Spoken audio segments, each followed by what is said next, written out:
नमस्कार प्रिय सनातनी साथियों, स्वागत है आपका एक और नए वीडियो में। इस वीडियो में चर्चा करेंगे, एक आदमी कमेंट किए हैं कि विवाह में दक्षिणा कितनी होनी चाहिए, आचार्य को दक्षिणा कितना देना चाहिए, कितना उचित दक्षिणा होता है और पंडित जी को कितना दक्षिणा लेना चाहिए। देखिए, दक्षिणा का विषय केवल विवाह में नहीं है, दुनिया का कोई भी पूजन आप कराइए उसमें दक्षिणा की अनिवार्यता होती है। दक्षिणा क्यों लिया जाता है?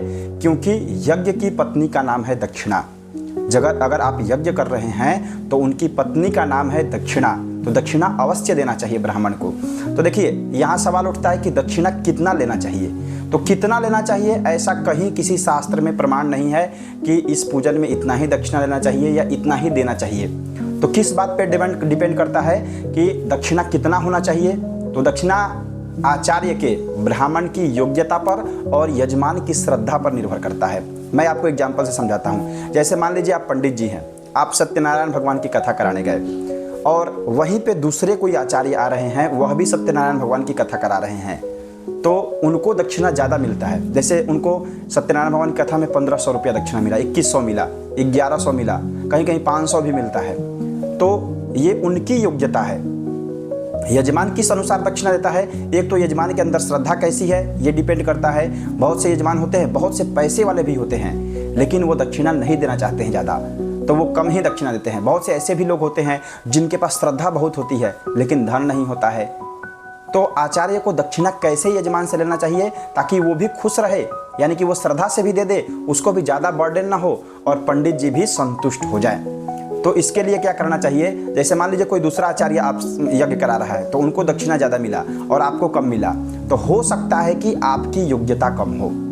हाँ, ये भी बात डिपेंड करता है कि ब्राह्मण के अंदर योग्यता कितनी है। अगर कोई नया ब्राह्मण पहली बार पूजन कराने जा रहा है तो डेफिनेटली है कि उसको दक्षिणा ज़्यादा नहीं मिलेगा। वहीं कोई पुराने आचार्य हैं, बढ़िया है, उनका नाम बहुत ज़्यादा चल रहा है, वो प्रचलित हैं अपने एरिया में, अपने क्षेत्र में बहुत प्रचलित हैं, तो उनको संभवतः है कि ज़्यादा ही दक्षिणा मिलेगी। तो ये किसी आचार्य की योग्यता पर निर्भर करता है। दूसरा बात एक ये होता है कि जो यजमान होते हैं कभी कभी उनके श्रद्धा पर भी निर्भर होता है। बहुत से कभी कभी पंडित जी होते हैं जिनको कुछ भी नहीं आता है, वो हल्का फुल्का भी पूजन कराते हैं, तो यजमान दक्षिणा उनको ज़्यादा देते हैं क्योंकि उनकी श्रद्धा है। वो पूजा चाहे जैसे भी कराएं लेकिन मैं दक्षिणा बढ़िया ही दूंगा। ठीक है, तो ये दो बात हुआ।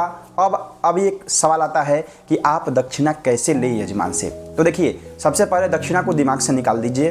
कोई भी यज्ञ पूजन करा रहे हैं, जैसे मान लीजिए आप रुद्राभिषेक पूजन कराने गए, कोई कथा कराने गए, सत्यनारायण भगवान की कथा, गृह प्रवेश कराने गए, गृहारंभ कराने गए, यानी कि कोई भी पूजन कराने गए तो आप पहले विधिवत तरीके से पूजन को कराइए।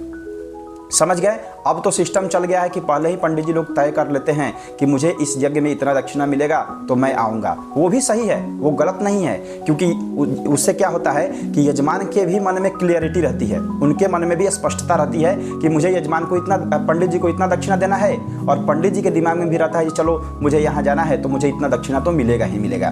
ठीक है, ये सबसे बढ़िया है। अगर ऐसा नहीं हो पा रहा है तो आप जाइए, पहले विधिवत पूजन कराइए, भगवान को प्रसन्न कीजिए। दो चीज़ होता है, भगवान को प्रसन्न कीजिए और यजमान को संतुष्ट कीजिए।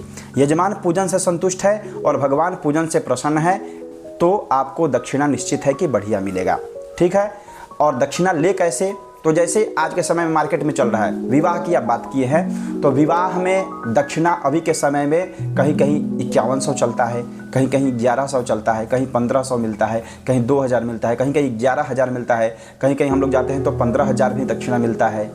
तो वो किस यजमान का पूजन हो रहा है इस बात पर डिपेंड करता है। मान लीजिए कोई गरीब बंधु विवाह कर रहे हैं अपनी कन्या का, तो वो जरूरी नहीं है कि वो 11000 ही दक्षिणा दे देंगे, वो कम भी दक्षिणा देंगे, तो उसमें भी पूजन कराना चाहिए।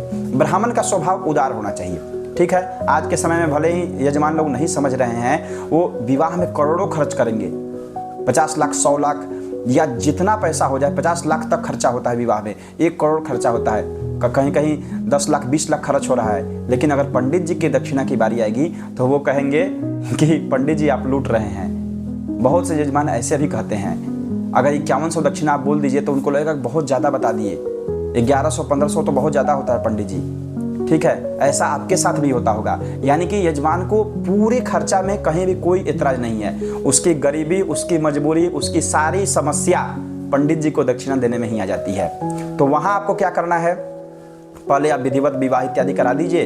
अब आप दक्षिणा कहिए कि मेरा दक्षिणा इतना हुआ, 2100 हुआ, 3100 हुआ, 5100 हुआ, जितना हुआ दक्षिणा आप बता दीजिए।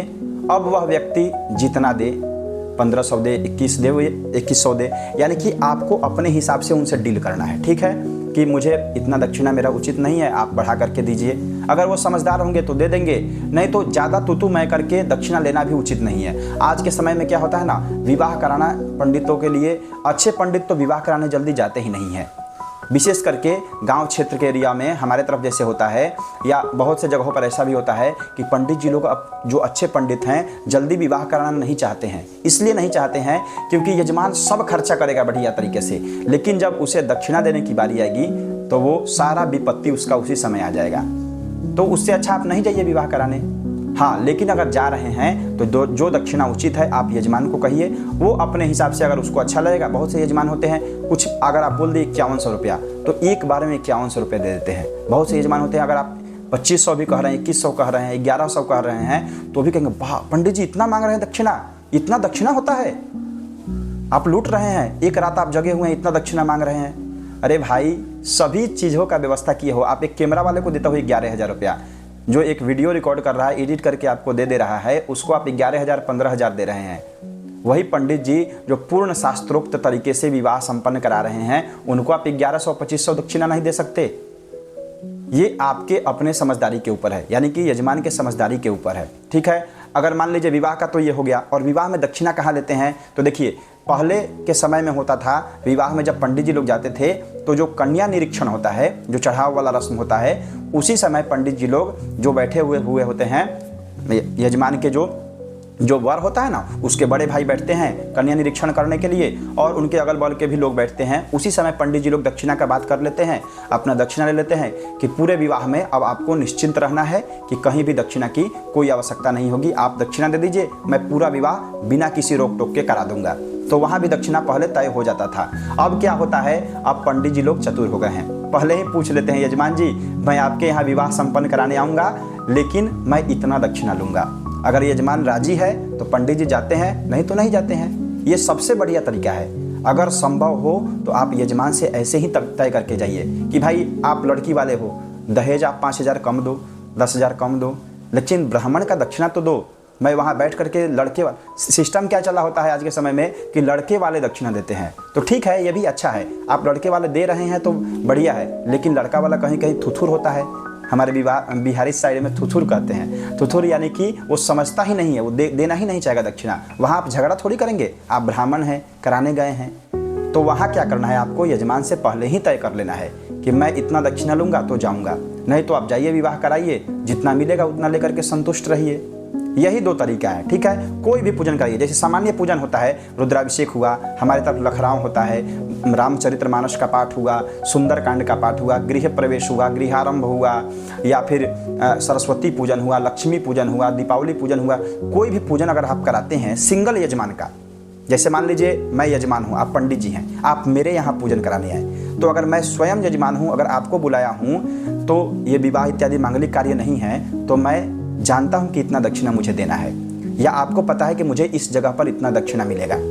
ठीक है, अगर आप पहली बार पंडिताई शुरू की हैं पूजा पाठ तो आपको नहीं पता होगा, लेकिन जैसे जैसे घूमिएगा आपको पता चल जाएगा कि किस यजमान के यहाँ मुझे कितना दक्षिणा मिलेगा, क्योंकि ये यजमान के स्वभावों से ही पता चल जाता है। और ये भी कहा गया है कि श्रद्धा से जो दिया जाता है उसे दक्षिणा कहते हैं। ठीक है, तो यजमान श्रद्धा से समय को देखते हुए जो देता है वही दक्षिणा है।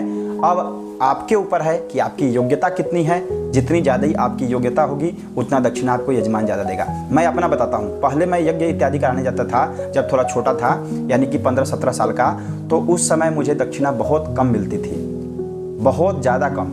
अब मैं जाता हूँ कहीं यज्ञ इत्यादि कराने, अब लोग जानते हैं कि ये आचार्य हो गए हैं, तो बहुत से लोग दक्षिणा अच्छा देते हैं। ठीक है, तो ये जैसे जैसे आप पूजा पाठ के लाइन में जैसे जैसे समय बीतेगा, आपका प्रचार प्रसार होगा, जैसे जैसे आपका क्षेत्र बनेगा, आपको उम्मीद नहीं होगा उससे भी ज़्यादा दक्षिणा मिल जाएगी। हाँ, अगर कहीं कहीं ऐसा भी होता है कि सारी व्यवस्था होती है, बहुत भव्य तरीका होता है, लेकिन वहाँ दक्षिणा कम मिल जाता है, तो क्या कीजिएगा, दक्षिणा जो मिला समझिए भगवान इस यज्ञ में हमको इतना ही दिलाने वाले थे। बेचैन नहीं होना है, आप ये ध्यान रखिए, कहीं ज़्यादा मिलता है, समझ रहे हैं, कहीं कहीं बहुत ज़्यादा मिल जाएगा, जहाँ उम्मीद नहीं रहेगा वहाँ बहुत ज़्यादा मिल जाएगा, और कहीं कहीं उम्मीद बहुत ज़्यादा रहेगा वहाँ भी कम मिल जाएगा।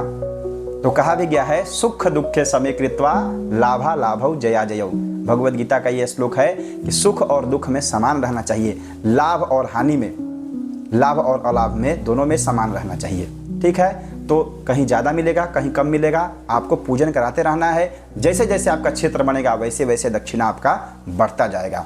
उम्मीद है यह वीडियो आपके लिए फ़ायदेमंद होगा। इस वीडियो में मैं जो बताने का प्रयास किया हूँ वो आपको समझ में आ गया होगा। अगर वीडियो पसंद आ रहा है तो कम से कम लाइक ज़रूर करें, और चैनल पर नए हैं तो एक कमेंट जरूर कीजिए, हर हर महादेव, या जो भी आपकी इच्छा हो। ऐसे ही वीडियो से जुड़े रहिए, चैनल से जुड़े रहिए, वीडियो को देखते रहिए। इतना प्रेम और धैर्य से वीडियो को देखने के लिए आपका बहुत बहुत धन्यवाद। हर हर महादेव, जय माता दी।